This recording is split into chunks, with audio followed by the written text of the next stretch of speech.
Is any among you sick?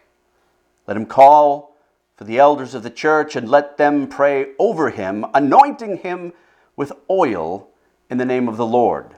James 5:14. In pastoral visitation, the pastor's first care should be for the aged, the sick, the bereaved, and those who are suffering from any kind of trial.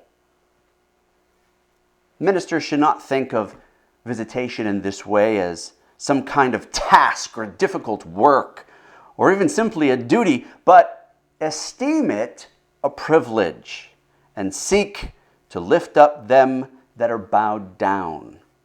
Let the sick one and his nurse, if you go into a hospital, for example, feel as though a ray of sunlight has just come in to gladden them in their day. That's the disposition of the minister.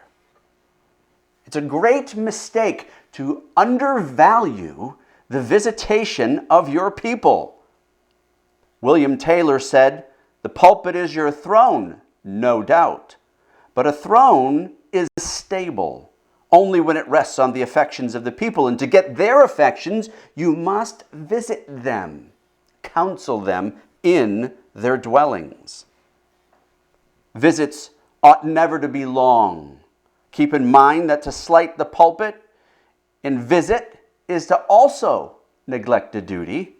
The minister should be keenly aware of the aged in his church, and special attention is to be given to them as well as to the young, Taylor says. With the old, teach them. With the young, catechize them. But never, he reminds us, take away the responsibility of the parent to teach their children. One of the most solemn, delicate, and difficult duties is visitation, especially with those who are sick. The sick are to call upon the elders of the church. They should send for their pastors. William Taylor said, and I quote, "While a minister of the gospel ought not to interfere with the medical treatment of his parishioners, yet he may publicly discourage the use of opiates to the dying. In some places, this is becoming a serious evil. Not a few Christian people have their reason well nigh destroyed before death by powerful narcotic drugs. Every right-minded man should enter eternity with an unclouded mind. He refused all drugs of a stupefying tendency when he was near death, speaking of Jesus. Jesus did that on the cross."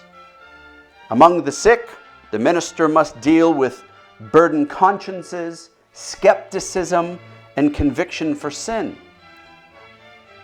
Those who are watching, Taylor has a great chapter that you should read on the example at length of a pastoral visit. It should be, though, that it lifts our heart to do such things, to minister the word from house to house in these various situations under a specific time frame that is suitable to the visit.